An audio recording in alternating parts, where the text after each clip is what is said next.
우리가 그리스도와 함께 살아났다, 함께 일으켜졌다, 함께 하늘에 앉혀졌다, 이렇게 나가잖아요. 이게 복음의 진수예요. 예수를 믿는데도 불구하고 계속 원점으로 돌아가요. 뭔가 자꾸 뭐 기도하고 뭘 해도 자꾸 원점으로 돌아가고, 말씀을 깨닫고 은혜를 받고 했는데도 다 쏟아버리고 원점으로 돌아가죠. 그 이유가 뭐냐면은 옛사람이 끝났다가 무슨 의미인지 모르기 때문에 그래요. 자, 내가 그리스도와 함께 죽어야 된다. 갈라디아서 2장 20절 읽을 때 여러분이 이렇게 읽어요. 내가 그리스도와 함께 십자가에 못 박혀야 된다. 그래야 예수가 살 수 있다. 이렇게 읽어요. 그렇죠? 근데 저도 그렇게 읽었어요. 근데 저한테 빛이 왔어요.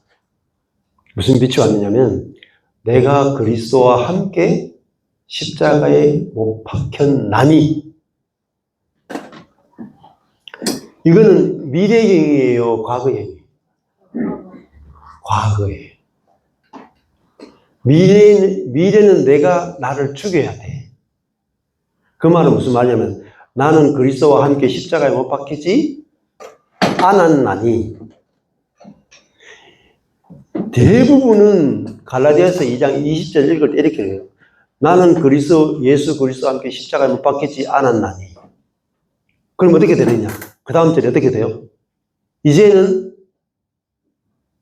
내가 사는 것이 아니요 내 안에 그리스도가 사시는 것이다. 이렇게 나가죠? 그럼 어떻게 되냐면, 이제는 그리스도가 사는 것이 아니요 내가 사는 것이라. 복음 아니에요. 이단이에요. 여러분의 신앙생활 대부분 이단이라는 사실을 아셔야 돼요. 속음시. 내가 그리스도와 함께 십자가에 못 박히지 않았다면, 그런 적 이제는 그리스도가 사는 것이 아니고 내가 사는 것이. 이단이에요, 이단. 정통은 뭐냐? 내가 그리스도와 함께 이미 십자가에 못 박혀 죽었나니, 죽었기 때문에, 그렇기 때문에 내가 사는 것이 아니요 내 안에 그리스도께서 사시는 것이라. 이게 복음이에요. 갈라디아서 2장 20절 한 절 여러분 안다고 생각하시죠? 저도 안다고 생각했어요. 제가 1:1 제자 양육을 저희 교회 개척 때부터 해가지고 10년 넘게 가르쳤어요. 그때 항상 암송하는 구절이 갈라디아서 2장 20절이에요. 항상 암송하고 항상 가르쳤는데 항상 모르는 구절이 갈라디아서 2장 20절이에요. 그러니까 보세요. 내가 살아요, 그리스도가 살아요?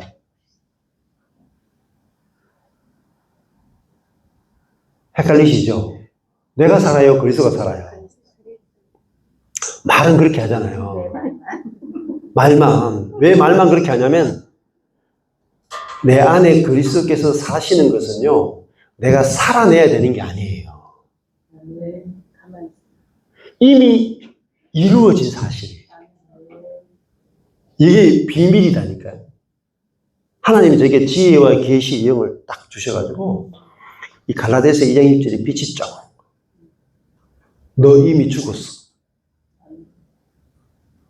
이미 너는 그리스도가 살고 있는 존재야. 이제 네가 살려고 할 필요 없어. 그게 다 보니까요. 그 다음에 어떻게 되겠어요? 그러면 내가 살면은 내가 나타나겠죠. 그죠? 근데 그리스도가 살면 누가 나타나겠어요? 그리스도가 나타나죠. 자, 그 말은 무슨 말이겠어요? 그 말은 나를 고칠 필요가 있어요, 없어요? 없죠? 죽었다며. 죽은 놈을 뭘 고쳐요? 그리스도가 살고 계시죠? 이거는 뭐예요? 주체가 바뀌었죠. 내가 사는 걸로 알고 있었는데 그리스도가 살고 있는 거죠. 근데 전부 다 몰라요, 여러분. 율법은 뭐냐면 그리스도를 살아내야 돼. 이게 율법이라. 나를 죽여야 돼. 이게 율법이에요. 복음은 뭐예요? 다 이루었다. 이루어진 것을 복음이다. 복음은요, 기쁜 소식이에요. 선포예요. 기쁜 소식을 선포하는 거예요. 우리가 할 일이 없어요. 하나님이 하신 일을 선포하는 걸 복음이라 그러고, 우리가 해야 할 일을 가르쳐 주는 걸 율법이라 그래요. 복음을 들으면 우리가 할 일이 없어요. 자, 내가 그리스도와 함께 십자가 못 박혀 죽었다. 내가 죽는데 할 일이 있어요? 없죠. 죽었다 하면 죽은 줄 알아야 되잖아요. 안 그래요? 근데 하나님은 우리 보고 네 옛사람 죽었어 하는데 우리는 아닌데요. 팔팔하게 살아있는데요. 이건 뭐예요? 안 죽었어요. 그러니까 옛사람이 안 나타날 때까지는 절대로 안 죽은 거야. 옛사람이 안 나타나야 죽은 거죠? 그게 속는 거라고요. 옛사람이 안 나타나야 죽는 게 아니고 여러분이 정말 죽었다가 알아주고 믿어져야 안 나타나요. 반대예요, 반대. 왜 아직까지도 옛사람의 유령이 나타나는 줄 아세요? 죽었다가 모르기 때문에. 네. 나타나도 여러분이 길을 가는데 저기 보니까 나무 모양 있고 귀신 같아. 또 저쪽 보시네. 그럴 때 여러분 뭐라고 생각하세요? 에이, 귀신이 이게 하겠어? 나무 모양이지. 그래가지고 후레쉬로 쫙 비춰보니까 아유 나무가 아니고 신문지가 날아가다가 걸려가지고 벌렁거리고 그럼 그렇지 하고 지나가죠. 허상이란 말입니다. 어두우면은 귀신처럼 보인단 말입니다. 마찬가지로 내가 그리스도와 함께 죽었다 해야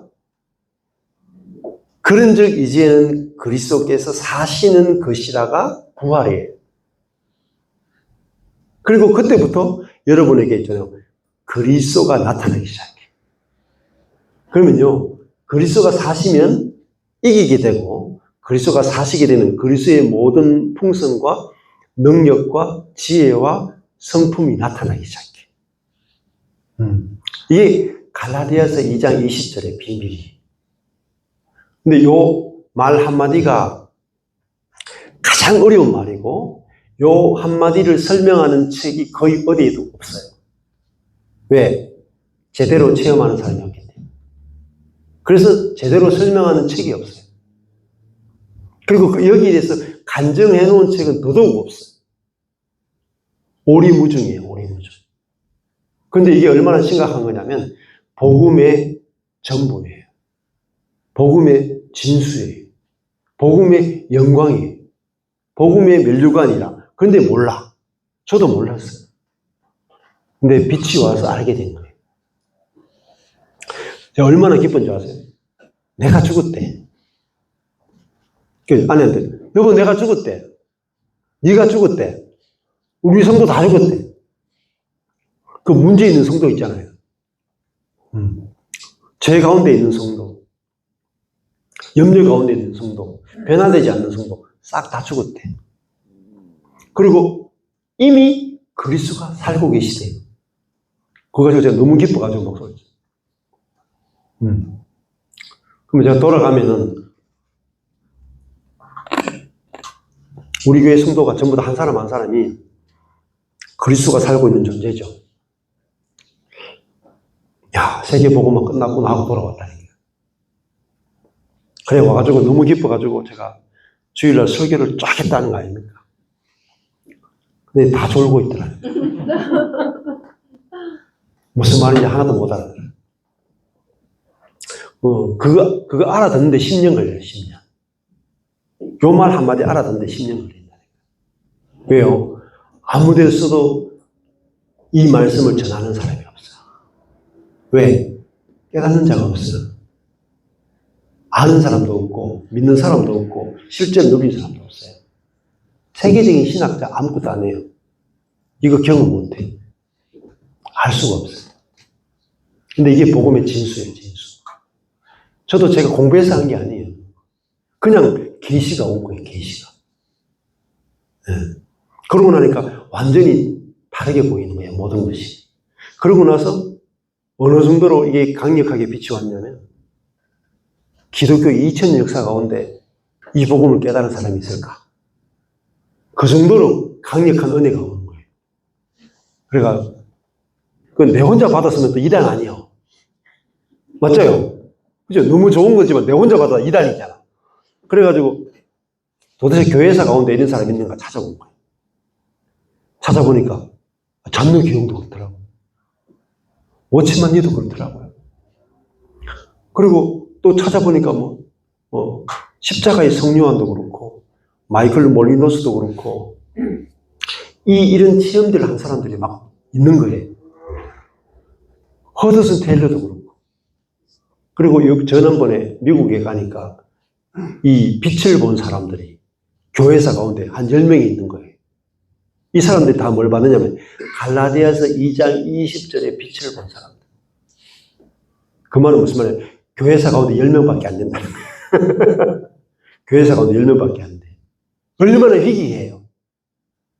근데 이걸 경험하면서 이 복음이 얼마나 놀라운 거면은 빛을 본 사람들, 그래서 교회사 가운데 한 10명밖에 없어. 근데 대부분 다 개인이 빛을 본 거예요. 이게 교회 단위로 만들어지는 것은 상상을 초월하는 사건이에요. 그래서 너무 기뻐가지고 와서 이걸 전했는데, 전 목사님에게는 아무 소망이 없다, 기댈 게 없다고 다 나갔어. 그래서 망해버렸어요, 제가. 근데 저는 너무 좋은 거예요, 이 복음이 막. 와, 하나님이 나를 얼마나 사랑하시면은 이 복음을 주셨을까. 내가 우주에서 가장 복받은 사람으로 보이는 거예요. 근데 이 복음을 막 전하면 전할수록 내가 막 살아나는 거예요. 강릉상에 이렇게 주일날 설교하러 올라가잖아요. 여러분 이렇게 한 100명이 앉아있어서 막 설교하잖아요. 저는 막 설교할수록 막 기뻐가 막 춤을 춰 그냥 막. 그러니까 앉아있는 사람 다 울상이야. 막 괴로워 죽어. 설교 1시간 동안 하니까. 저는 막 밑에 있을 때는 그냥 이렇게 있다가 올라가서 설교하거나 막 살아가.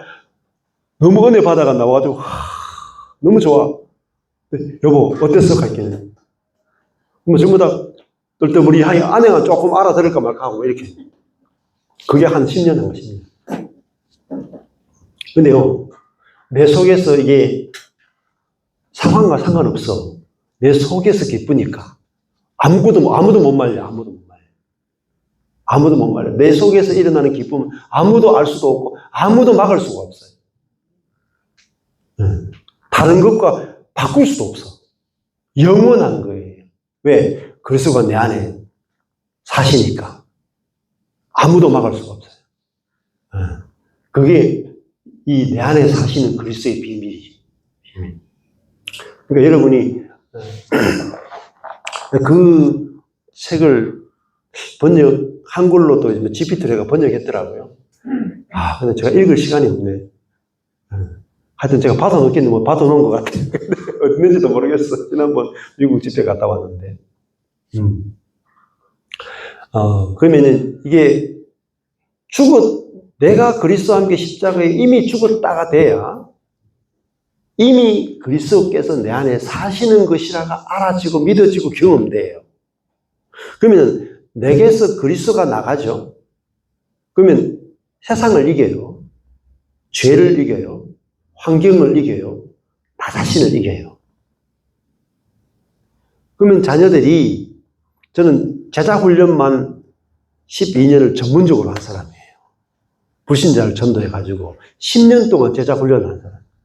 근데 애들 훈련 딱 시켜가지고 세상에 딱 내보내죠. 어때요? 그때부터 교회보다 세상이 더 좋아 보여요.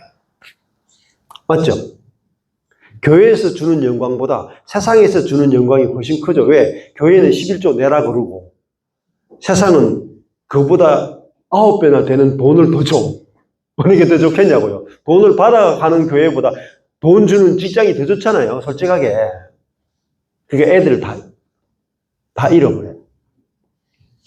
근데 예수님이 40일 광야 시험에서 마지막에 사단이 세상의 영광을 보여주죠. 근데 예수님은 세상의 영광을 이기셨죠. 근데 우리는 세상의 영광을 대부분 못 이긴다고요. 근데 이기는 비결은 내 안에 세상의 영광을 이기신 그리스도가 내 안에 내 대신 살 때 우리는 세상의 영광을 이기는 거예요. 세상이 부러운 게 아니라 세상이 나를 보고 부러워하게 된다. 그게 능력이에요. 그 예수 생명이란 말입니다. 자, 그러면은 이걸 쉽게 좀 단계로 설명하면 이런 거예요. 여러분, 내가 그리스도와 함께 죽었다가 1번이에요. 사실이에요, 사실. 이게 사실이에요. 내가 그리스도와 함께 십자가에 못 박혀 죽었다. 이걸 팩트라고 해요. 2000년 전에 이루어진 사실이에요. 자, 내가 그리스도와 함께 내가 죽었는지 안 죽었는지는 우리는 이렇게 봐요. 내가 그리스도와 함께 십자가에 못 박혀 죽었다. 이제는 그리스도가 산다. 그러면 이거에 대해서 알죠. 그러면 이게 믿어져요. 믿어지고 나면은 이게 실제로 경험이 돼요. 이게 순수예요. 자, 내 갈라디아서 2장 20절, 내가 그리스도와 함께 죽었고, 내 옛사람이 죽었고, 이제는 내 대신에 그리스도가 사신다. 이게 사실이야. 이게 알아지고 믿어지면 실제가 경험돼요. 자, 이렇게 설명을 드렸어요. 그럼 여러분은 어떻게 되냐면은, 내가 그리스도와 함께 죽은 것도 알겠고, 내 안에 예수가 사는 것도 알겠어. 심지어 믿습니다 했어. 그런데 삶에 들어가면 내 자아가 나타나. 그럼 여러분 어디로 가냐면 안 죽었네로 가요. 맞죠? 아니, 자아가 실제로 죽어야 죽었네 갈 거 아니에요. 근데 성질도 막 저처럼 막 성질도 부리고, 그죠? 짜증도 내고 이러니까 아내가 저보고 안 죽었네? 이렇게 한다고. 안 죽었네. 그러면 제가 그렇지. 안 죽은 거 맞지? 내가 안 죽어놓고 죽었다 그랬지? 이렇게 되잖아요. 근데 내가 죽은 것은 어디서 죽었어요? 여기, 실제에서 죽었어요? 여기서 죽었어? 여기서 죽은 거예요. 언제 죽었어요? 2000년 전에 죽은 거예요. 근데 2025년에 여러분이 죽은 게 아니야. 2026년에 죽은 게 아니고 시간이 중요한 거예요. 2000년 전에, 시간적으로 2000년 전에 죽은 거야. 그럼 언제는 그렇고 어디서 죽었어요? 마누라 앞에서 죽은 게 아니고 십자가에서 죽었죠. 여기서는요, 네 죽은 실제가 있냐 없냐는 말은 네 혼자 죽은 거야. 어떻게 죽었어요? 그리스도와 함께 십자가에 못 박혔나니. 이게 사실이에요, 사실. 그리스도와 함께 부활했고 그리스도와 함께 하늘에 안침받았죠. 자, 이거는 영단번이에요, 단번. 그리스도와 함께 단번에 죽었고 그리스도와 함께 단번에 부활했고 그리스도와 함께 단번에 하늘에 안침받았어. 그리고 이제는 내 안에 이 새 영이 내 안에 들어와서 사는 새로운 피조물이 됐어. 이거는 1회야, 1회. 두 번 하는 게 아니야. 온 우주의 역사상 딱 한 번만 하는 거야. 2000년 전에 딱 한 번만. 이게 역사적 사실이에요. 여기 사실에서 출발하면요, 내 자아가 막 1초 단위로 나타나. 자아가 1초 단위로 나타나. 그래도 내 자아는 죽었어요, 안 죽었어요? 어디서 죽었어요? 이 십자가에서. 어떻게? 그리스도와 함께 죽은 거예요. 이게 1번이에요, 1번. 그러니까 여러분이 자아가 나타날 때마다, 상대방의 자아가 나타날 때마다 어디로 가야 돼요? 2000년 전 십자가로, 그리스도와 함께로 가야 돼요. 그러면요, 이 영적 사실 위에 딱 서죠. 그러면요, 흔들리지 않아요. 근데 우리가 율법적인 생활을 하도 많이 했기 때문에 죽은지 안 죽었는지 보자 해가지고 여기서 실제 요 네 번째 여기서 놀아. 여기서 죽었니 안 죽었는지 그럼 확실하게 안 죽었어요. 확실하게. 이 인간이 죽었는지 안 죽었는지 살아있잖아요. 생생하잖아. 찔러보면 안 죽었다가 확실해. 그러면 안 죽었다. 2026년에 죽은지 안 죽은지 확인하면 안 죽었다야. 근데 2000년 전에 돌아가서 그 십자가에서 그리스도와 함께 죽은 그 자리에 가면 확실하게 죽은 거예요. 확실하게. 이게 뭐죠? 주님이 하신 일이에요.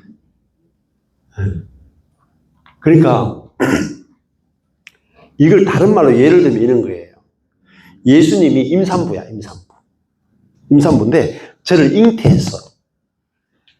잉태했는데 로마 병정들이 와서 예수님을 십자가에 못 박아버렸어. 제가 그 예수님 배 속에 있는 거예요. 자궁 속에 있는 거예요. 근데 제가 여기 있는데 예수님 죽은지 안 죽은지 로마 병정이 와서 옆구리를 확 찌르면서 저까지 같이 찔러버렸어. 그래가지고 같이 죽었어. 그러면은 내가 함께 죽은 거잖아요. 함께 죽었어. 이걸 더 비유로 들면 이런 거예요. 제가 우리 한영철 목사님 한국에 오셨을 때, 대구에 오셨을 때, 칠곡에 있는 다보동 전적비 같이 갔거든요. 그러면서 이제 그 집안의 내력에 대해서 이야기했어요. 한영철 목사님 아버님은 공산당이었어요. 저희 아버지는 국군이었어요. 근데 공산당이었다가 전향을 해가지고 이쪽으로 맞지, 그죠? 네. 방공포로로 잡혔다가 이제 이렇게 전향을 하신 거예요. 알고 보면 무서운 집안이에요. 네. 네. 그 왜 이야기 하냐면 6.25 전쟁 때 한인철 목사님 아버님도 죽을 뻔했죠. 공산당으로 죽을 뻔했고 저희 아버지는 국군으로서 전쟁터 나갔다가 저 위에까지 청진까지 그 인천 상륙작전을 통해서 다시 국군이 저기 청진까지 올라가는 거예요. 근데 중공군이 밀고 내려오는 바람에 아버지가 도망가다가 저기 높은 그 벼랑끝에서 막 중공군이 너무 밀고 오니까 도망가다가 떨어진 거예요. 그러니까 이게 혀가 잘렸어요, 이만큼. 근데 완전히 잘린 게 아니고 덜렁덜렁거리면서 피가 막 쏟아질 정도로 그 겨울인데요. 눈밭에 떨어졌는데 깨어나 보니까 완전 피로 다 범벅돼 있을 때. 그러니까 이게 덜렁거리는 혀를 잡고 도망을 가서 부산까지 내려와서 부산에서 병원에서 꾸몄대요. 그러니까 치료받으면서 거제도 포로 수용소까지 가셔 거기서 그 공산당들 이렇게 그 포로 수용소 지키고 있다가 좀 나으면은 다시 전쟁터 나가야 되는데 포로 수용소를 지키는 사람들이 우리도 전쟁터 나가서 좀 밥이라도 좀 얻어먹자 해가 자기들이 가겠다 그래가지고 보냈어요. 그분들 다 돌아가셨어요. 우리 아버지는 전쟁터 안 간 바람에 살아계셔가 돌아오셔가지고 어머니를 만나서 결혼하셨어요. 그 포로 수용소에 저희 아버지가 포로로 있었어요. 네. 네. 저희 아버지는 지키고 있었어요. 근데 그때 아버지가 전쟁터에서 이렇게 중공군 총에 맞아가 죽었다고 생각해 보세요. 돌아가셨다고. 그러면 아버지가 죽었으면 아버지를 저를 낳기 전에 결혼하기 전에 죽었잖아요. 그러면 아버지가 죽었으면 저는 뭐예요? 죽은 거죠. 근데 그때 아버지가 살았으니까 돌아와서 결혼했으니까 저는 살았죠. 그 운명이 누구에 결정돼요? 전자, 삼자, 용자에 의해서. 제가 살고 죽는 것은 저에 의해서 결정되는 게 아니고 아버지에 의해서 결정되죠. 그게 예수와 함께라. 예수가 죽으면 나도 죽고 예수가 살면 나도 사는 거예요. 왜? 우리 조상이기 때문에. 그게 함께의 비밀이고 그리스도 안에서라는 의미예요. 그러니까 예수님이 2000년 전에 나의 옛사람의 아빠로서 죽은 거야. 옛사람의 아빠가 죽으니까 옛사람이 나도 죽어버린 거죠. 그죠? 그리고 예수님이 새로운 사람으로서 부활하신 거예요. 그러니까 새로운 사람의 아빠로서 부활하셨기 나도 산 거예요. 그분에게 의해서 내 운명이 결정되는 거지 나의 행위나 나의 의나 나의 어떠함에 의해서 내 운명이 결정되는 게 아니에요. 이게 복음의 능력이다. 그러니까 여러분이 옛사람이 죽는지 안 죽는지는 예수님에 의해서 결정되는 거지 여러분에 의해서 결정되는 게 아니에요. 그러니까 여러분이 옛사람이 죽었어요, 안 죽었어요? 죽었어요. 예수 안에서 죽은 거라고요. 예수님은 뭐죠? 옛사람의 조상이다. 옛사람의 조상으로서 전체 옛사람의 조상으로서 옛사람의 머리로서 죽으신 거예요. 그러니까 모든 옛사람이 다 죽은 거예요. 다 죽은 거예요. 그래서 그 죽음이 전 인류를 대표하는 죽음이에요. 그 대표가 뭐죠? 그 대표성의 원리예요. 대표성의 원리. 예수를 나의 대표로서 알아야 돼요. 어떤 대표요? 나의 옛사람의 대표로서의 예수. 나의 새사람의 대표로서의 예수로서 내가 알게 될 때 비로소 복음을 알게 된다.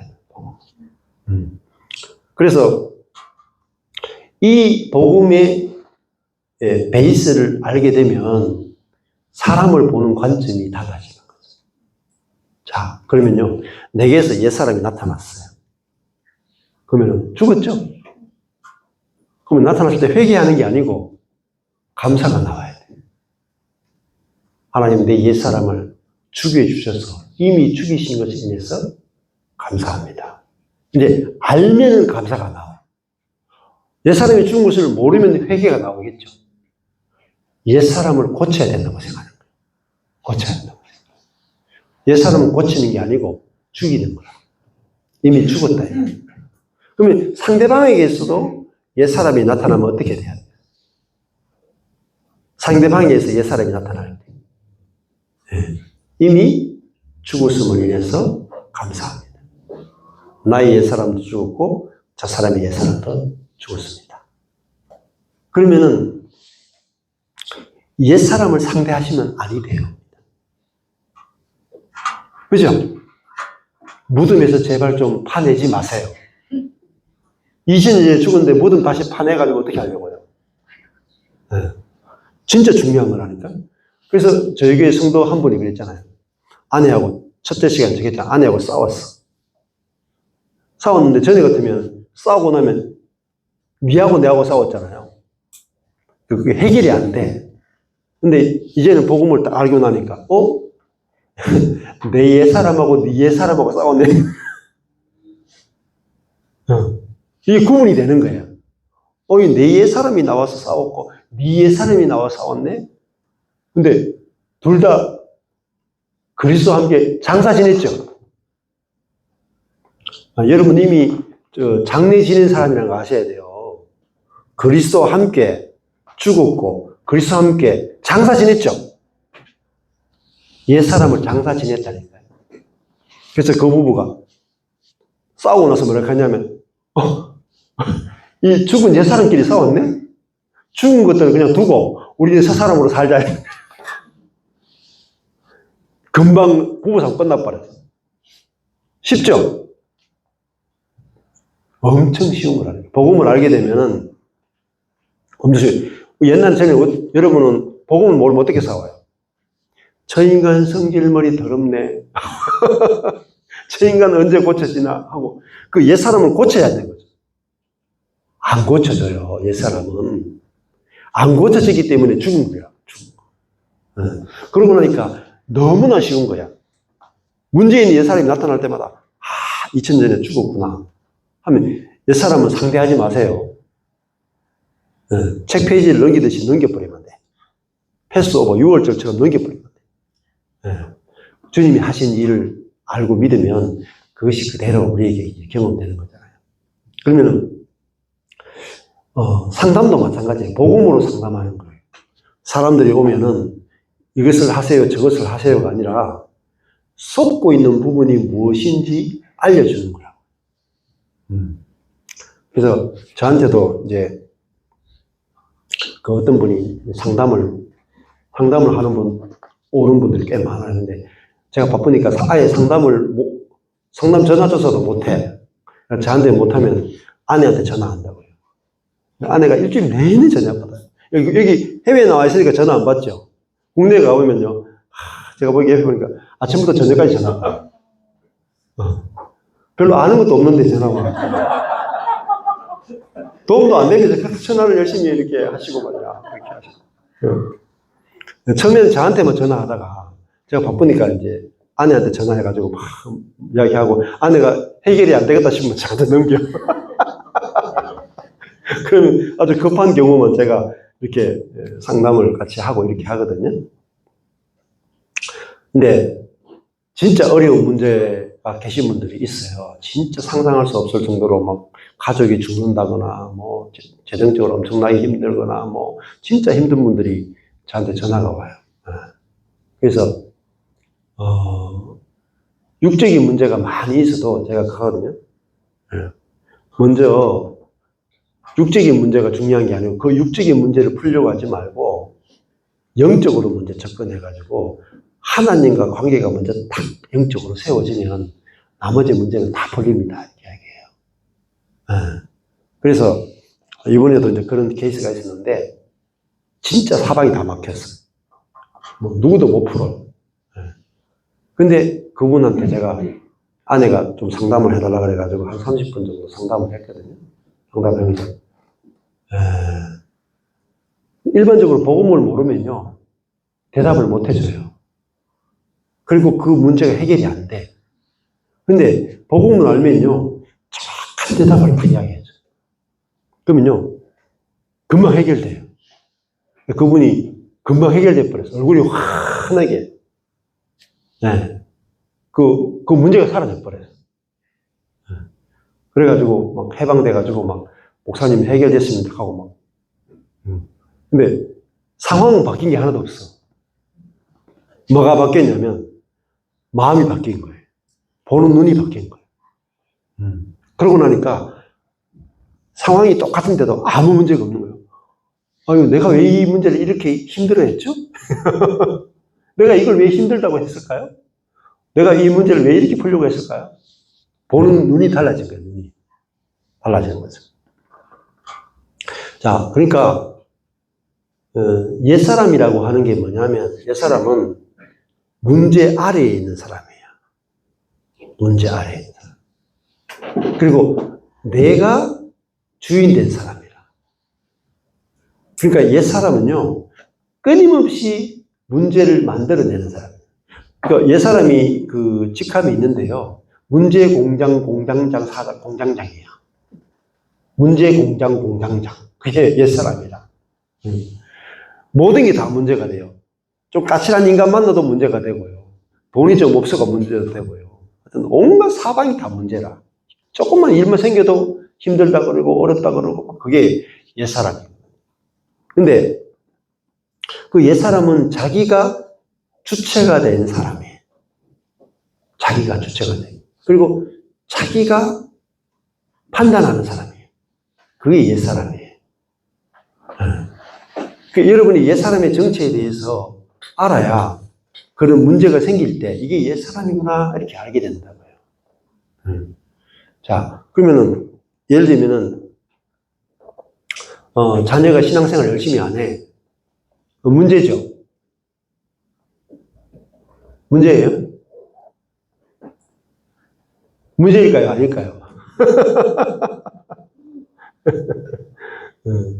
여러분 당연히 문제라고 생각하시죠? 그 당연히 문제라고 생각하는 그 인간이 옛사람이에요. 하나님의 관점에서는요, 그 사람은 지금 불신자로 살 때예요.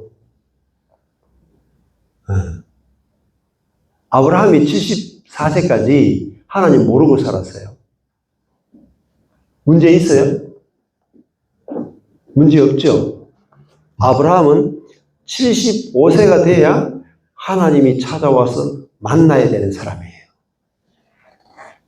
근데 우리는 공식으로 모든 걸 배웠기 때문에 율법을 가지고 배웠기 때문에 무조건 오늘 모든 것이 다 이루어져 있어야 돼요. 근데 진짜 말씀 안에서 성령 안에서 들어가서 보면은 내가 내 눈으로 내 시기에 내가 원하는 대로 내 뜻대로 되지 않으면 모든 게 다 문제로 보인단 말입니다. 근데 그 주체로서의 내가 죽었고 그리스도가 사시면은 예수님한테는 십자가도 문제가 안 됐다. 여러분 예수님을 잘 생각해 보실까요? 예수님에게 있어서는 문제가 있었을까요? 우리와 같은 사람으로 이 땅에 33년을 사셨는데 여러분 예수님에게 문제가 있었을까요? 흙수저로 태어났잖아요. 나자마자 핍박을 받아가지고 그 베들레헴에서 못 살고 애굽에 가서 살아야 돼 있잖아요. 여러분 그 핍박 받아가지고 마리아와 요셉이 어린 아이를 핏덩이를 데리고 그 이스라엘에 살지 못하고 애굽까지 국경을 넘어서 도망가서 살아야 되는 그 삶이 얼마나 위험하고 힘든 사건이. 저도 이게 호주까지 비행기 타고 오는 것도 힘들잖아요. 그거는 걸어서 국경을 넘어가지고 애국까지 가는데 얼마나 큰 문제예요. 보세요. 요셉이 형들에 의해서 인신매매를 당했어. 문제가 아니에요. 아니, 우리 둘째 아들 전시원이가 군대에 있다가 빠찡고를 해가지고 돈을 잃어가지고 돈이 부족해서 전시미를 인신매매가 팔았어. 문제예요, 문제가 아니에요. 심각한 문제죠. 근데 성경은요, 그걸 문제로 보지 않아요. 하나님이 하셨다고. 요셉이 형들에 의해서 인신매매 당하는 것이 윤리적이고 도덕적인 관점에서 보면 엄청나게 심각한 문제죠. 가정에서 하나님을 믿는 가정에서는 절대 일어나면 안 되는 사건이죠. 근데 하나님을 믿는 사람의 가정에서 인신매매가 일어났다니까요. 그죠? 근데 문제 있어요? 없죠. 그런데 그 아들이 죽은 줄 알고 야곱은 머리가 휘어지기까지 어마어마한 고통스러운 세월을 보냈죠. 왜 고통스러웠을까요? 야곱의 옛사람 때문에. 야곱이 옛사람이거든요. 자기 아들은 죽으면 안 된다는 거예요. 근데 죽었어요? 안 죽었어요? 안 죽었죠. 그 옛사람이 자기 아들을 죽었다라고 판단하고 죽은 것은 나쁘다고 생각하고 자기 뜻대로 되고자 하는 그 욕망과 욕심이 머리가 휘어지는 고통을 만들어낸 거예요. 근데 나중에 알고 보니까 죽은 아들이 부활해가지고 돌아와가지고 왕으로 돌아와, 총리로. 그 예수라고, 예수. 예수님이 죽은 이유는 부활하기 위해서 죽은 거예요. 그 죽은 좋은 거예요, 나쁜 거예요? 좋은 거라니까요. 죽어야 부활하는 거예요. 그러니까 우리가 육으로 살면은 매 순간이 나를 기준으로 해서 좋은 일, 나쁜 일로 갈라쳐요. 그러면요, 예수 믿은 아무 하나예요. 예수 믿는 사람이나 믿지 않는 사람이 다른 게 하나도 없어요. 똑같아요. 좋은 일 생기면 기뻐하고 나쁜 일을 생기면 슬퍼하고 거기서 못 벗어나요. 근데 내가 거기서 벗어났구나. 옛사람에게서 벗어났구나. 즉 다른 말로 하면요, 내 자신에게서 해방된 거야.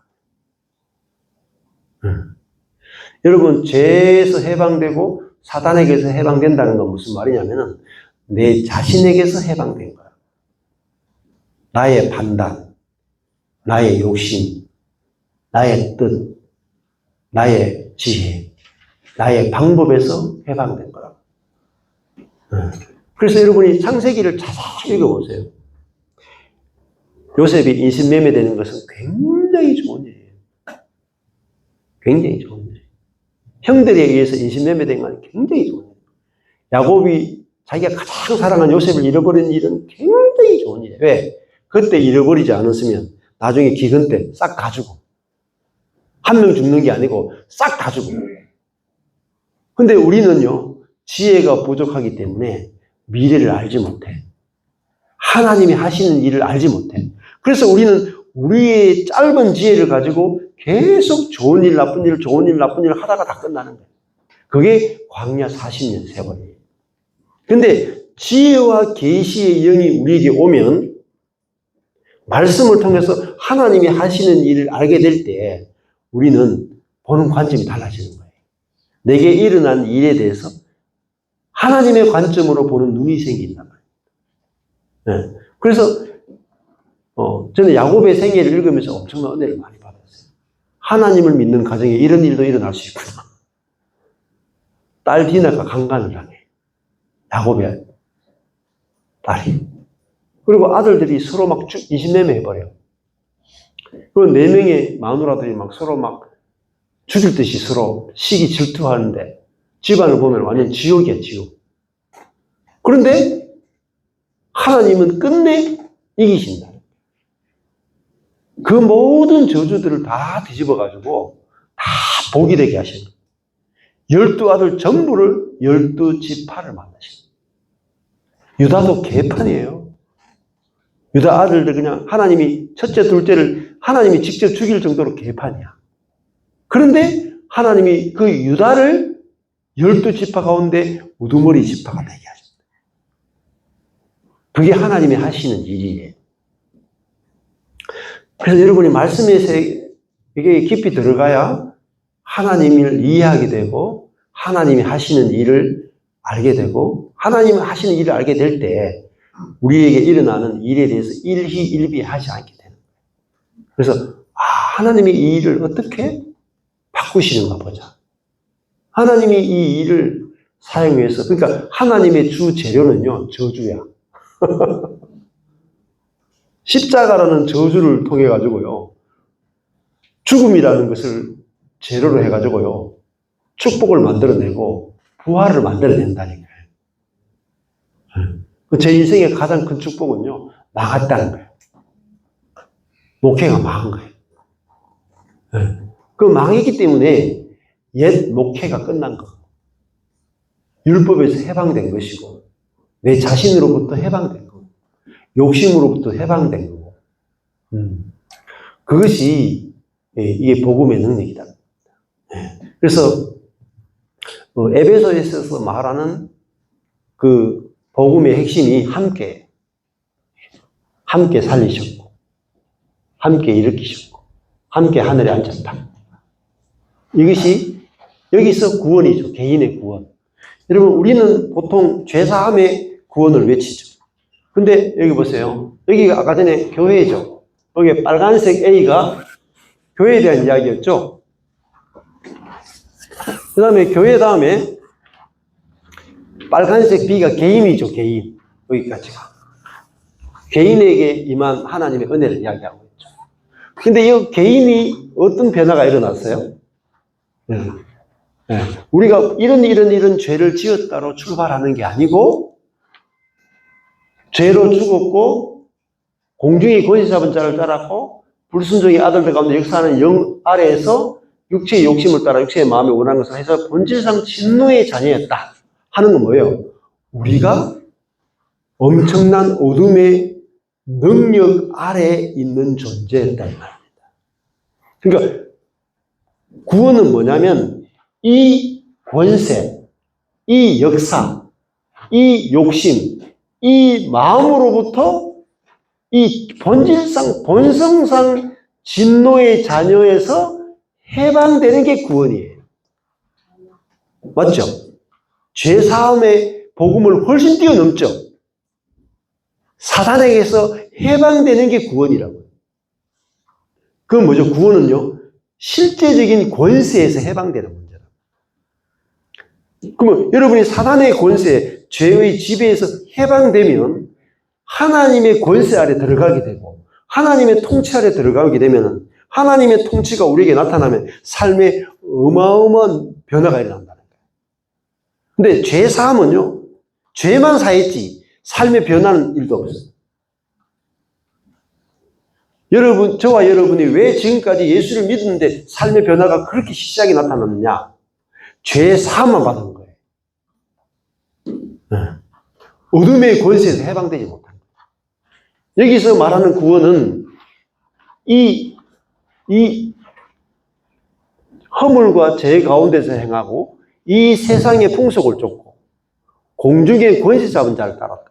지금 불순종의 아들 가운데 역사하는 영이고 전에는 우리도 다 그 가운데서 육체의 욕심을 따라 육체와 마음이 원하는 것을 해서 다른 이들과 같이 본성상 진노의 자녀였다.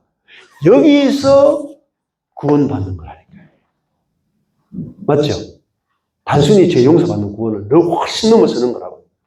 그러면은 공중의 권세 잡은 자에게서 해방되고 역사하는 영에서 해방되고 육체의 욕심에서 해방되고 육체와 마음이 원하는 것에서 해방되고 본성상 진노가 아니고 본성상 의의 자녀가 되는 것이 구원이에요. 그게 뭐죠? 우리에게 베풀어진 능력이다. 그게 하나님의 나라가 능력의 나라다. 그래서 긍휼에 풍성하신 하나님이 우리를 사랑하신 그 큰 사랑을 인해서 죽었던 우리가 그리스도와 함께 살아났고 함께 일으켰다면 함께 부활했고 함께 하늘에 앉힌 바 되었다. 여러분 어디에 있어요? 하늘에 있죠? 하늘에 있잖아요. 이 세상 풍속 여기 땅에 있다가 하늘로 올라갔죠? 다른 세계로 넘어갔다 이 말입니다. 우리의 왕이 사단이었고 그 이스라엘도 보세요. 애굽에 있을 때 그들이 애굽에서 지었던 죄를 용서만 받았나요? 바로가 했던 일이 뭔지 아세요? 10가지 재앙 잘 보세요. 처음에는 그 애굽에서 못 나가게 했죠. 아예 제사도 못 지내게 했죠. 하나님께 예배도 못 드리게 했죠. 근데 재앙이 막 오니까 나중에 어떻게 돼요? 예배는 드려라. 그러나 이 나라에서 나가는 것은 안 된다. 그러니까 우리 하나님은 이 나라에서 나가서 예배 드려야 된다라고 모세가 이야기해요. 그래서 여러분 출애굽의 구원은 용서의 구원을 넘어서는 거예요. 구약에 있어 가장 중요한 구원의 사건은 두 개예요. 출애굽과 출바벨론이에요. 맞죠? 구약의 핵심이 구원의 가장 큰 사건은 출애굽과 출바벨론이야. 그럼 무슨 말이겠어요? 사단의 나라에서 해방되는 것이 구원이란 말이에요. 그래서 사단의 나라에서 출애굽에서 어디로 들어가요? 입가나안이죠. 가나안에 들어가죠. 가나안에 들어가는 게 뭐냐면 하나님 나라 안에 들어가는 거라고요. 그러면 왕이 바뀌는 거예요. 애굽에 있을 때는 바로가 사단을 상징해요. 사단이 왕이었고 사단이 시키는 대로 노예로 살 수밖에 없는 존재를 죄인이라고 해요. 그러니까 우리가 원해서 죄를 지은 게 아니고 사단이 시켜서 우리가 어쩔 수 없이 죄를 짓고 살았단 말이에요. 근데 그러면 우리의 왕이었던 사단에게서 해방돼가지고 모세가 왔잖아요. 모세가 예수라고요. 모세가 와서 거기서 애굽에서 우리를 건져내어서 우리가 어디로 들어갔어요? 예수와 함께 모세와 여호수아와 함께 가나안에 들어왔죠. 그러면 우리의 왕이 바뀌었죠. 그러면 예수 그리스도가 우리를 다스리면은 그 다스린다는 개념이 뭐겠냐고요. 여러분 사단이 우리를 다스리니까 자동적으로 죄를 지었죠. 그러니까 이스라엘 노예들이 힘이 세요? 바로가 힘이 세요? 바로가 훨씬 힘이 세죠. 그러니까 그들은 어쩔 수 없이 노예가 됐죠. 그러면 여러분이 그리스도가 나의 왕이 되고 내가 그분의 노예가 되면 그리스도가 힘이 세겠어요? 내가 힘이 세겠어요? 그리스도가 힘이 세죠. 그러면 그리스도가 나를 다스리면 내가 어떻게 되겠냐고요. 그리스도가 시킨 대로 살게 되죠. 그리스도의 노예가 되죠. 그럼 그리스도는 뭘 시키겠냐고요. 죄를 짓게 하겠냐고요. 의를 행하게 한다. 의의 종이 된 거라고요. 그러니까 그리스도의 종이 되니까 그리스도가 시킨 대로 사는 존재가 된 거라고요. 그게 로마서에서 죄의 종이었다가 의의 종이 됐다는 거예요. 거기서 케제만이 이렇게 해석했다고요. 죄가 뭐냐?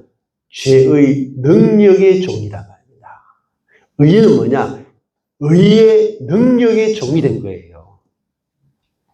칭의를 넘어서는 거라고요.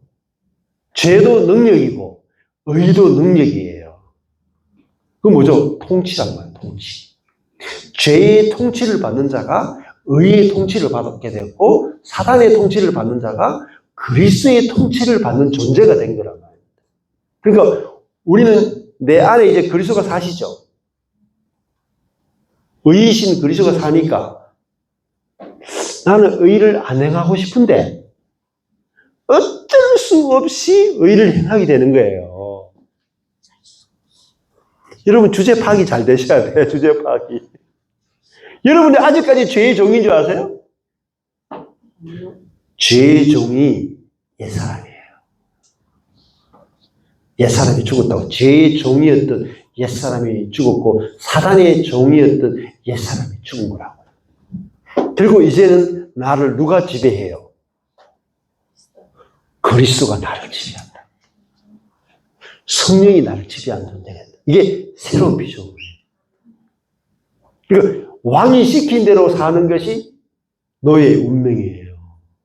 내가 그리스도의 노예가 됐다. 그래서 사도 바울은 예수 그리스도의 노예인 나 바울은. 그러니까 주인은 능력이 있어요, 없어요? 여러분 주인이 능력이 있어요, 노예가 능력이 있어요? 주인 능력이 있죠. 근데요, 율법이라고 하는 게 뭐냐면 우리가 죄와 싸워서 이겨야 되는데 율법이에요. 그리스도가 나를 통치하면 우리가 저절로 죄를 이겨야 된다. 네. 그게 주님이 우리를 죄의 종이었고 사단의 종이었던 우리를 건져내서 살리셨다는 거예요. 살리셨다. 살리셨다는 건 뭐죠? 하나님과 연결시킨 거예요. 하나님의 통치를 받는 존재가 되게 했다는 거예요. 이게 구원이에요. 구원. 그래서 구약에서 제일 중요한 출애굽 사건은 나라가 옮겨진 사건이고 왕이 바뀐 사건이죠. 그죠? 그게 구원이라는 거예요. 그 저절로 내게서 그리스도의 생명과 의가 나오는 존재로 바뀐 거예요. 이게 구원의 능력이라고요. 이게 우리에게 베푸신 능력이라고요. 근데 몰라. 아셔야 돼요, 여러분. 아무도 안 가르쳐줘요. 그래 그래도 여기 오니까 그래도 가르쳐주죠. 딴 데서는 아무도 안 가르쳐줘요. 저도 어디서도 배운 적이 없어요. 말씀 속에서 배웠어요. 성령께서 가르쳐 주신 거예요. 그러고 나니까 이 복음이 얼마나 영광스럽고 복음이 얼마나 크고 얼마나 놀라운지를 알게 되니까 그것이 제 삶 속에서 경험되는 거예요. 그리고 그것을 말씀을 사람들에게 이야기했을 때 그 사람 속에서 이미 이루어진 그 능력이 베풀어진 능력이 경험되는 거라고. 그러면 여러분이 복음이 알아지고 경험되면 여러분을 통해서 복음의 능력이 막 나타나겠죠? 신난다니까요. 사람들이 막 살아난다니까요. 네. 자, 그러면 이게 경험되는 사람, 경험되면요, 진짜 신난다는 거예요. 항상 소망이 넘치고 기쁨이 넘치게 되는 거죠. 자, 그래서 요게 에베소 2장 1절에서 23절까지가 개인의 구원이죠. 개인의 구원인데 구원이라고 하는 개념이 무엇인지를 여러분 에베소에서 새롭게 정리하셔야 돼요. 얼마나 큰 구원이고 얼마나 영광스러운 구원이고 우리에게 베풀어진 능력이 얼마나 어마무시한지를 알아야 돼요. 거기에 대해서 로이드 존스 목사가 미친 거다. 로이드 존스 목사가 에베소서를 8권 풀면서 계속 말하는 게 뭐였지? 복음의 영광을 회복하라. 찌질한 복음이 아니다. 단지 죄사함의 복음이 아니다. 복음의 영광을 회복해야 교회의 영광이 회복되고 하나님의 영광이 회복되고 교회를 통해서 하나님의 능력이 베풀어진다. 그것이 20세기 최고의 설교자 로이드 존스가 그렇게 외친 거라. 네. 자, 그래서 이 함께 이것이 뭐죠? 네? 우리가 새 창조예요, 새 창조. 우리가 그에 만드신 바고 지으심을 받은 자다. 구원은 창조라는 새 창조. 이것이 새 창조가 곧 구원이에요. 구원. 우리는 구원과 창조를 구분하죠. 아니에요. 창조가 구원이야. 새롭게 창조하지 않으면 구원이 아니에요. 그래서 이 새 언약은 새 창조를 말하는 거예요. 그래서 신약 전체가 종말을 이야기하고 새 언약, 새 피조물, 새 창조, 새 하늘, 새 땅, 새 영, 새 마음, 계속 새라는 단어를 계속 써요. 그러므로 생각하라 그러잖아요. 생각하라. 너희는 그때의 이방인이요. 손으로 육체에 행한 할례당하고 행하는 자들에게 무할례당이라 칭함을 받던 이 에베소 성도들 이방인들이었죠. 유대인들에게 막 멸시와 천대를 받던 개만도 못한 민족으로 취급받던 이방인들이잖아요. 그때의 너희는 그리스도 밖에 있었고 이스라엘 나라 밖에 있었고 약속의 언약들에 대해서 외인이었고 세상에서 소망도 없고 하나님도 없는 자리였다. 에베소 지금 성도가 예수 믿기 전에 이 수준이었다. 소망이 없어. 하나님도 없어. 약속도 없고 언약도 없고 그러니까 무할례당이다. 할례도 받지 않는 놈들이다. 그 취급받던 이방인들. 그게 우리 대한민국이야. 조선사는. 그랬는데 그리스도 밖에 있었고 하나님 없는 자라. 이게 제일 불쌍한 거예요. 이제는 에베소 이방인들이 전에 멀리 있던 너희가 그리스도와 하나님으로부터 멀리 있던 너희가 그리스도 예수 안에 들어오게 된 거예요. 그분의 죽음 안에, 그분의 부활 안에, 그분의 승천 안에, 그분의 통치 안에, 그분의 존재와 우리가 연합되는 어마어마한 은혜를 잊게 됩니다. 그래서 그리스도 예수 안에서 그리스도의 피로 가까워졌죠. 누가 가까워졌어요? 이 이방인과 유대인들이 하나야. 하나. 이제는 율법을 기준으로 해서 거룩한 자와 정결한 자와 부정한 자가 나누어지는 게 다 사라져버려요. 이제는 예수 그리스도 안에서 모든 것이 새로워지는 거예요. 가까워졌어요. 그는 우리의 화평이십니다. 유대인과 이방인을 하나로 만들어버렸어요. 둘로 하나를 만드사 중간에 막힌 담이 뭐냐면 율법이에요. 율법을 기준으로 해서 거룩한 자와 부정한 자를 나누던 것들이 다 사라져버리고 이제 중간에 막힌 담을 하시고 중간에 막힌 담이 뭐냐? 원수된 거예요. 원수된 거. 할례 받았다 안 받았다. 이걸로 나눠졌죠. 유대인들은 할례 받은 정결한 백성이고 이방인들은 할례 안 받은 사람이고 유대인들은 약속이 있었고 이방인들은 약속이 없었고 유대인들은 소망이 있었고 유대인들은 하나님이 있는 자였죠. 이방인들은 약속도 없고 소망도 없고 하나님도 없는 자죠. 그런데 이제는 율법을 기준으로 되어지는 세계가 아니고 이제는 예수 그리스도를 통해서 완전히 다른 세계가 펼쳐졌다. 그래서 원수된 것, 이게 뭐냐? 율법이에요. 의문에 속한, 문자에 속한 계명의 율법을 의문에 속하다는 것을 문자라는 말은 할례가 바로 문자예요. 의문이에요.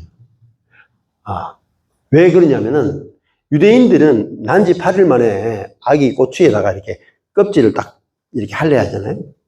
근데 요 의식을 치르면은 유대인이라고 치고 정결하다 그래. 근데 이방인들이 할례를 모르잖아요. 그러니까 애가 태어났는데 이 포경수술을 안 해. 근데 그 포경수술을 하라고 하는 해야 거룩하다라고 하는 율법의 규정이 받았어. 그렇다고 해서 진짜 유대인들 속에서 육이 잘라지고 성령으로 살게 됐나요? 아니죠. 율법의 규정을 지킨다고 해서 진짜 육이 잘라지지 않아. 진짜 거룩해지지 않아. 진짜 성령이 오셔가지고 예수의 십자가로 내 육을 죽여버려야 진짜 거룩한 백성이 나오죠. 그 구약의 할례는 신약에 이루어질 예수의 십자가 사건을 예표하는 그림자일 뿐이에요. 그건 아무도 거룩하게 하지 못해. 거룩하다고 쳐주는 거지. 맞죠? 칭의와 비슷해. 거룩하다고 칭해주는 거죠. 그러나 예수의 십자가 사건은 진짜 우리의 육을 할례해버린 사건이란 말이에요. 그러니까 이방인이 육신의 할례를 받은 유대인들도 무슨 할례를 받아야 돼요? 예수 그리스도의 할례를 받아야 돼. 이 육신의 할례를 받지 않았던 이방인들도 그리스도의 할례, 육이 죽은 할례를 받아야 그리스도의 할례에 참여하는 것을 통해서만 우리는 옛사람이 끝나고 거룩한 자가 되는 거예요. 진짜 거룩은 우리가 거룩한 행동을 한다고 거룩해지는 게 아니고 옛사람이 죽고 새로운 피조물이 돼야 거룩한 거예요. 그게 의문에 속한 율법, 의문에 속한 계명의 율법을 자기 육체로 폐하셨다. 그리고 이 둘로 자기 안에서 이 둘이 뭐냐면 이방인과 유대인들을 자기 안에서 한 명의 새 사람을 지었다. 한 명밖에 없는 거예요. 이방인과 유대인이 딱 한 사람, 새 사람이 된 거예요. 새 사람. 예수 그리스도를 머리로 한 새 사람이 된 거죠. 한 새 사람. 이게 뭐죠? 교회. 한 새 사람. 그러면 우리는 보세요. 형제자매들 만났는데 경건하다, 경건하지 않다를 가지고 뭘 가지고 찾느냐면 사람 성격이 좋으냐, 성격이 나쁘냐, 이거 가지고 착하냐, 안 착하냐, 이거 보죠. 그게 의문에 속한 계명의 율법이라고. 우리가 진짜 성도가 거룩한지 안 거룩한지는 무엇에 의해 결정되냐면 그리스도와 함께 죽었느냐, 안 죽었느냐를 가지고만 거룩과 거룩하지 않음을 갈라낼 수 있죠. 그러면 옆에 지체를 보면 어때요? 거룩해요, 안 거룩해요? 행동을 보고 거룩과 거룩하지 않음을 따지시면 안 돼요. 그죠? 그리스도께서 함께 옛사람을 죽였기 때문에 여러분은 다 거룩해요. 다 정결해. 그게 그리스도의 할례에 참여한 자가 된다. 여러분 이것이 믿어져야만 뭐가 된 줄 아세요? 형제 자매를 내 기업으로 누릴 수가 있어요. 맞죠?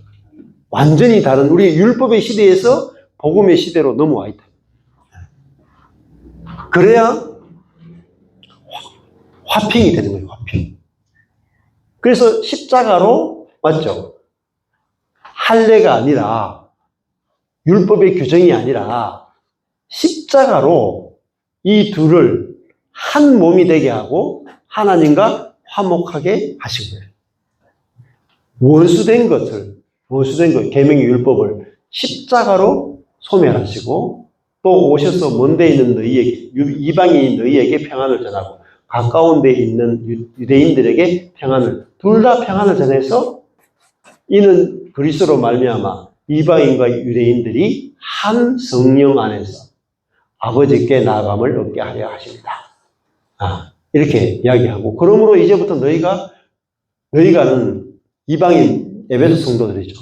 외인도 아니고 손도 아니고 이방인이지만은 유대인과 이방인을 갈라놓는 그것들이 다 무너졌다. 오직 거룩한 무리들이요. 유대인들과 그런 걸 다 떠나서 동일한 시민이요. 하나님의 원석이다. 너희는 이 율법을 기준으로 세워진 게 아니고 사도들과 선지자들의 터 위에 세우심을 입은 자다. 그리스도 예수께서 친히 모퉁이 돌이 되셔가지고 세워져 있고 그리스도 안에서 건물마다 서로 연결하여 주 안에서 성전이 되어가고 교회가 뭐예요? 성전이다. 너희도 성령 안에서 하나님의 거하실 처소가 되기 위해서 예수 안에서 함께 지어져 간다. 그러면 그리스도인은 뭐예요? 핵심이 뭐예요? 성전이고 성전이 뭐예요? 하나님이 거하실 처소. 여러분이 왜 우리가 교회가 됐냐면 교회는 하나님의 집이라고요. 여러분 한 사람 한 사람도 하나님이 거하실 처소. 하나님 어디 거하기 원하세요? 이 땅에 거하기 원하고 우리 안에 거하기 원하죠. 그 여러분과 교회가 뭐죠? 하나님이 거하시는 집이란 말이에요. 집. 천국은 어디 있어요? 여러분 자신이 천국. 여러분 자신이 하나님이 거하시는 천국이고 하나님의 집이고 하나님의 성전이고. 그래서 교회는 뭐죠? 하나님이 거하시는 집을 만드는 거예요. 그래서 함께 지어져 가는 거예요. 네. 그러면 교회가 하나님이 거하시면서 하나님 자신을 나타내는 게 뭐냐? 교회다.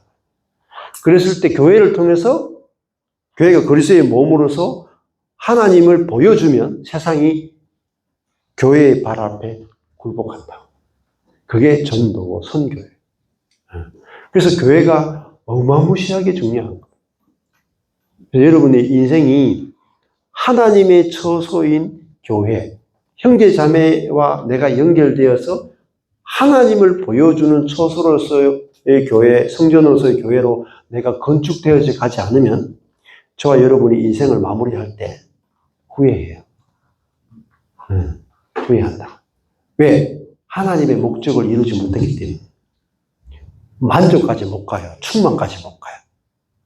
근데 이 교회가 보여지게 되면은 그 하나님의 뜻과 목적에 내가 탁 보여지게 되면은 하나님을 충만하게 경험하는 비결도 교회에 있고 우리의 존재 목적도 하나님의 성전으로 지어져 가는 것이 목적이라는 것을 알게 되는 거예요. 그래서 그걸 따라서 살게 되는 거예요. 그래서 여기까지가 개인 성도들에게 베푸신 하나님의 은혜에 대해서 2장 전체가 개인적인 1장은 교회, 2장은 개인, 3장은 다시 교회에 대해서 이야기하고 있어요. 그렇게 연결해서 보시면 도움 되실 겁니다. 기도하고